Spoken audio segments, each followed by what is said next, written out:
Hey guys, Boy here, and today we'll take a look at Drow Ranger. At the moment, this hero is rocking a 58% win rate, and before we start to delve in the difference between Arteezy and Sumail's Drow Ranger, we have to look at the similarities. I already have a mid-Drow video that is fairly recent about Thompson, and because of that I'm focusing on games that both players played in the safe lane. Before we even begin this video though, I think it's important to talk about one mechanic you might not be aware of. The way Drow ult works is, if you hit anything that is not an illusion, Roshan, or hero, you have a percentage chance of insta-gibbing that thing. But if that target is a hero, you proc the extra 120 damage.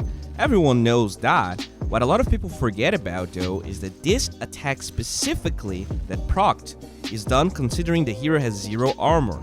This Drow is hitting for 80 damage, and that's because this dummy target has 9 armor. Technically, if we only added 120 physical damage after the reductions, you would be dealing 160 damage because of, armor. But we're dealing 230. This means that if you're poorly talking about DPS on heroes, building agility items on Drow is essential and even key to the way Arteezy plays this hero. I'm not going to spoil this too much, but let's imagine we have similar Drows. One has a butterfly, the other one spends gold on other common items you might see like Mjolnir, Silver Edge, BKB, and actually this Drow has more gold spent than the other one. And also, you're giving all of your teammates more agility with the butterfly. Since proccing your attacks ignores armor, attack speed, agility specifically becomes incredibly important for Drow, since you're getting more attack speed from the aura, and thus it's just a snowball effect. The aura is awesome, as we talked about, and one thing that every Drow used to do was learning the spell at level 1. It gave damage to everyone, and Drow had a terrible animation and damage at the time, so it just made sense. Level 1 arrow is 99% of the time better now. Watch this Drow with the normal level 1 items. Learning the aura gives you about 7 attack speed, which is a 4% increase in your DPS. So it really doesn't change your laning stage that much. This hero's a slug, and the arrows gives you a nice way to trade without drawing aggro and some kill potential. More often than not though, it's just a way to not die in the lane by controlling the supports and the offlaner a little bit. This hero obviously is not a good laner, that is a given, and a lot of the times your game will look like this, and sometimes that's okay. This hero has such a huge win rate partially because you can recover from almost anything. Sumail in this game died 4 times in the laning stage, and he never went jungling, at least not until level 6. A common mistake Drow players do is trying to jungle before level 6, and it makes absolutely no sense. This hero has a terrible jungling mechanic until that point, and your job is fighting a lane to get your ult ASAP. Most players know this. This is where Drow goes to become stronger.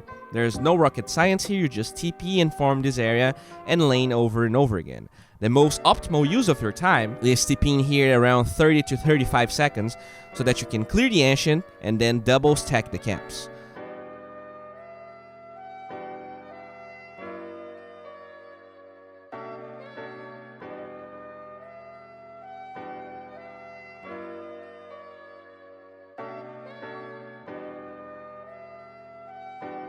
Let's not jump the gun though, there is a clear difference in how Arteezy and Sumail itemize in the laning stage and moving forward. For instance, Sumail is a 3-0-2 boy, at least from all 5 games he played in the safe lane and won. I could not find a game where he changed his skill build in the laning stage, whereas Arteezy is a 2-1-2 man. I think both builds have their place, and I also think that at least 2 points in the aura are essential, and they both pick that up. And there is definitely a reason why Arteezy goes 2-1-2. I'm going to expand on it a little bit later, but he always goes 3 Wraith Bands before boots, whereas Sumail buys 2, he sometimes gets boots before the second Wraith Band, he also gets a stick. Look at Sumail in this laning stage. You would think that having the silence is great, right? He can kill the panda before he splits. And it's great to disengage once he uses the Drunken Brawler as well, but we just talked about this hero. Once you're level 6, you're dying to farm the triangle, especially if the enemy offlaner has skill potential on you. You actually want to leave your lane. That's what a lot of carries have to do sometimes. Yeah, maybe you can kill the panda, but you might not. You might take a lot of damage, you might even die, because he's going to be able to split after you silence him, and now you're walking back to the base, or you're walking back to the lane, when you could be farming at an absurd rate to quickly learn the silence when you get that boost of early golden experience, and then kill him. The silence is necessary the way Arteezy plays because he never picks boots before finishing his 3 Wraith bans. I know that the title asks which style is better, but I would argue they are both legit. Both offer answers for problems you have in lane, and both players have insane win rate in this hero with this patch. Now, I want to focus on when is the right moment to rotate to the other side of the map. Obviously after level 6, but a few criteria should be met too. Is the offlane tower being forced? No point in farming while you lose an objective, so note how Sumail uses the push from Radiant as a reason to not only use his level 6 power spike to fight. It's obviously not amazing at getting kills, but can definitely dish damage when a proper fight happens. He only TPs when more teammates are there, and they not only take the fight, they get a kill.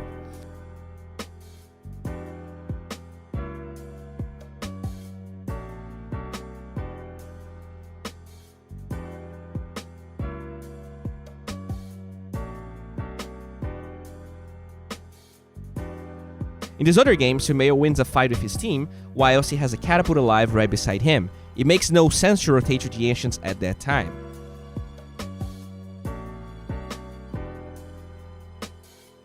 Another thing we can note from that game is how the Sumail build creates this huge power spike against melee offlaners. Because he has strats faster than Arteezy for skipping a Wraith ban, he can zoe most of them very well.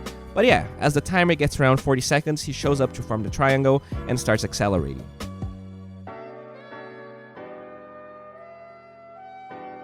Usually, the worse your laning stage goes, the faster you want to start jungling. In that Sumail game where he dies for the 4th time, as he gets level 6, he quickly rotates to the triangle once he respawns. But in this Arteezy game where he's zoning, since, well, he cannot hit the Sand King on Sandstorm, he's just getting denies after denies against the Sand King that offers no kill potential since he's maxing Sandstorm. We did talk a lot in the last videos about how farm is always relative to your enemy. If Arteezy leaves this lane, the Sand King can drag every creep wave, send it to the camps, farming both, accelerating at an alarming rate while his tower gets taken down. Arteezy would probably farm 20 to 30% faster in the triangle. He is level 9 at 12 minutes, which is not that impressive for a Drow that got level 6 so early, but he's definitely shunning the Sand King enough that it compensates for that lack of farm.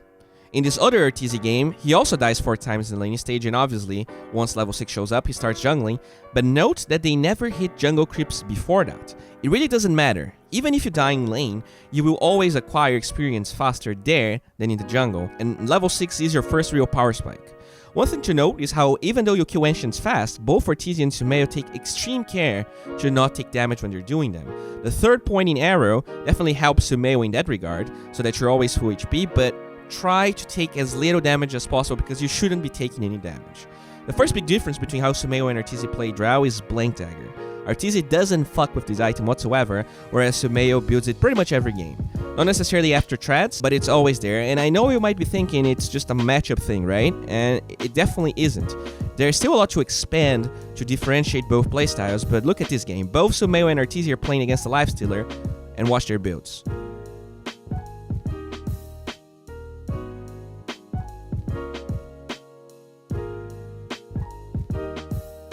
The Hurricane Pike and Manta are similar, and I would say that they are core items pretty much every game, but here's the key differentiator on how Arteezy plays Drow: the Butterfly.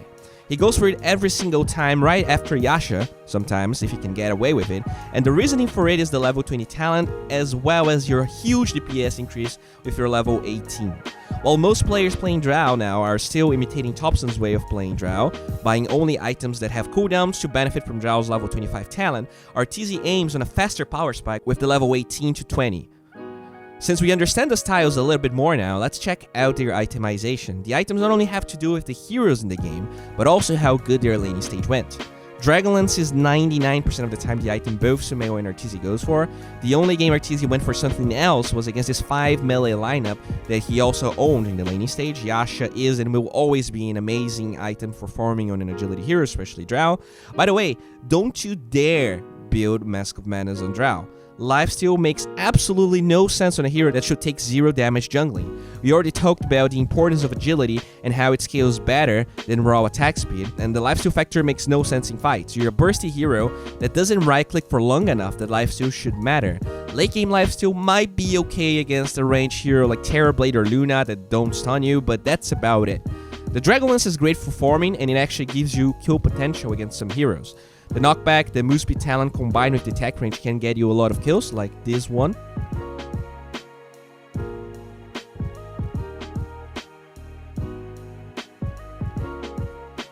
Sumail's playstyle is all about finding kills once his blink dagger is up. Against heroes like Terrorblade and Anti-Mage, Sumail constantly tries to get the blink after the Dragonlance to abuse their lack of mantra early on. In this game, he wasn't even there to silence the Terrorblade, but they get kills and you can see how the blink dagger allows him to constantly follow up.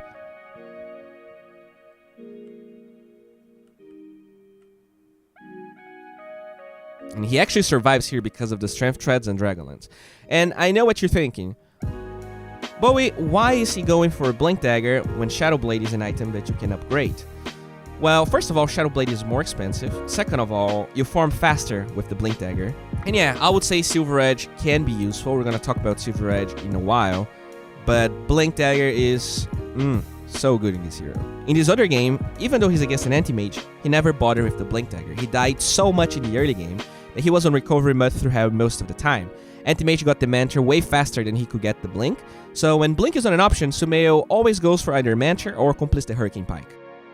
Manta is a spell, yes, but much more of a farming item. If you think you're dying too much and cannot farm, then getting the Pike is probably better, but at the cost of reducing your DPS and farm a little bit. It's obviously tempting to get a Shadow Blade, and maybe against a Bristleback, Spectre, and Mars, the item can be good, but you have to remember that heroes like Timbersaw actually will take full damage from your arrows even if they have 100 armor. That's also true for a hero like DK. PA and Bristleback might be the few heroes. Silver Edge is a good choice still. I think Spectre and Mars could be there. But anyways, going back to Arteezy, he loves his butterfly so much that he was actually considering the item right after the Dragonlance. But this is a game he died 5 times already. That's way too greedy, and he goes towards the Pike Road to improve his survivability. Also, the Power Spike is really good once you're level 20, so that's the timing you should be aiming for the butterfly. This fight is pretty pog. Arteezy already died 6 times this game, but he has a Morphling on his team, and that is something we did not talk about, the pairings of heroes, but he's definitely one of the greatest combinations with Drow Ranger. His Spike gets ready as Dire dives, not only saving him, but buying just enough time so that Dire is out of position, and they get punished a little bit.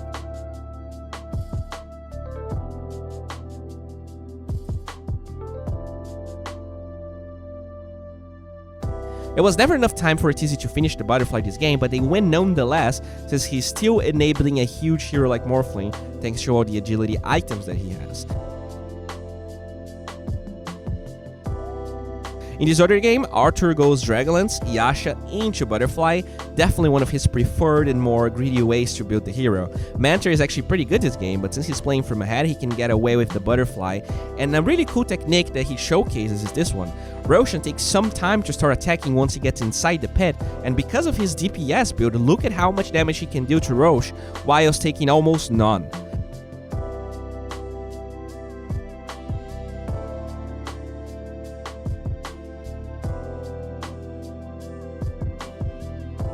As the Roshan falls, Dire decides to engage and watch how Arteezy uses the Fog of the Pit perfectly.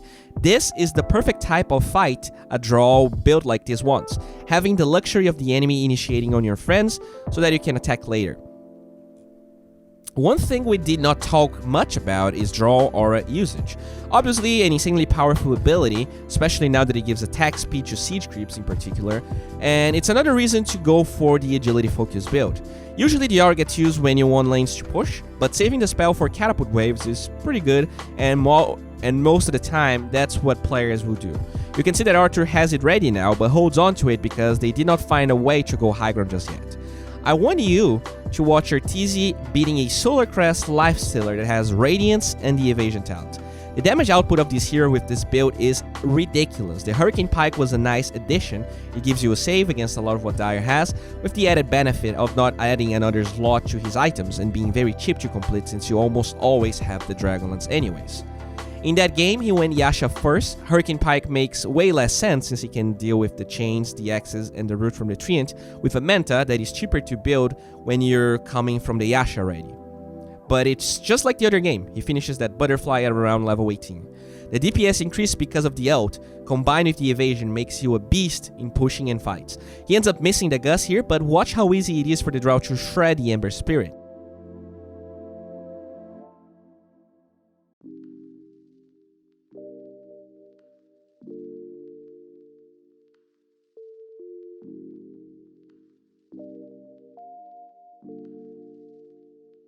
He actually goes back to the Dragonlance after, but the game is pretty much over at this stage. This is a slightly tougher game for Arthur. He tries to man up on the Arc Warden here, knowing that the Abaddon is nearby to dispel anything, but the Sand King plays beautifully. He actually waits the stun. Arteezy gets killed in the end. Anyways, all of this to say that he doesn't go Dragonlance, Yasha, Butter, and finishes the Pike in this game. Drow is a hero that loves to respond to fights like this. Making sure you can engage after some spells were used is the best way to win fights with this hero, unless you're far ahead.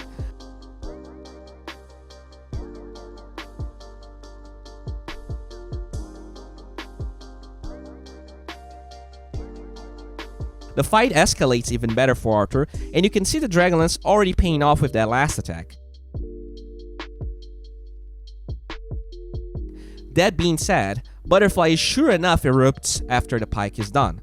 This fight right here showcases how his item choices are pretty on point and why this player is considered one of the best players in the world. He quickly realizes Radiant is rotating on him. As he senses the Sand King, the Weaver is approaching, and even though he has the Pike ready, he waits it out, using it on the hero that has a stun, so he's further away from it, and also perfectly timed with the silence wearing off. He thread switches to strength, gets another gust off, setting up for a great black hole that kills 2 heroes in the end.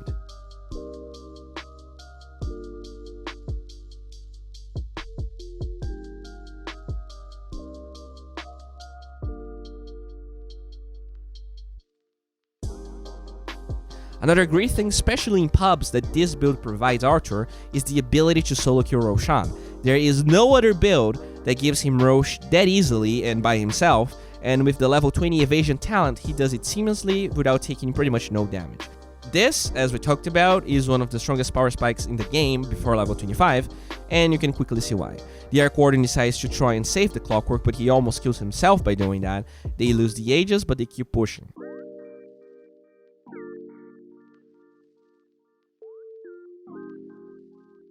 The damage this hero outputs is crazy high, and you're actually more tanky than you would think because of the 50% evasion.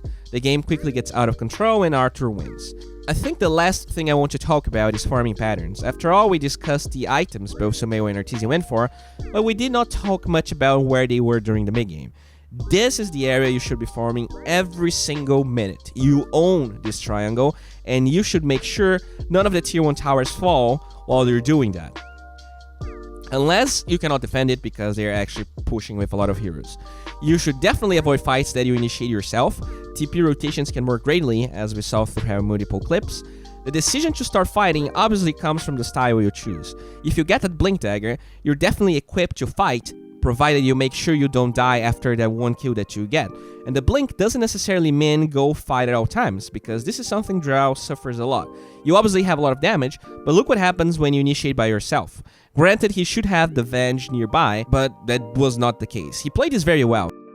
Terrorblade has no Mentor, so the plan here is to wear him down with attacks and only use the Gust at the end, since he only has 3 seconds of silence available. The Venge actually went for a ward, could not react to save Sumail when he dies. This happens often, and would also happen with an item like Shadowblade, which is why you have to be extremely aware of the enemy hero's position to go for plays like this. After that goes south, Sumail keeps farming the triangle with the Blink Dagger, and this bottom part of the Radiant jungle, and that is what you should be doing 99% of the time. That being said, you should engage in fights with your team when you have Blink Dagger and they can follow up to you. Obviously, these are not the only items that you can build, and I didn't talk about Daedalus and BKB, but the core of both of these builds is amazing, and you should try to tailor them to your use, and obviously, adapt whenever possible. These are not rules, but they definitely work, and this hero is definitely getting nerfed in some way. While Arteezy's style is a little greedy, it really enables all of the other ranged heroes to their full potential, and it makes for, in my opinion, a better pub build, since you can rush by yourself and get ridiculously big to try and close the game. Sumail's build still enables ranged heroes pretty well, but doesn't have that huge level 18 to 20 power spike we talked about. You should try both of them and see what works for you. Guys, thank you very much for liking, commenting, and subscribing to this video. If Patreon is an option for you, please check my tiers and see if any of them interest you. I know there are some casts that I didn't do for the Patreon fans, and we will get to that as fast as I can. If you cannot help with Patreon, make sure to follow me on social media because it really helps, and that's free. Thank you very much, lads. Have a good one.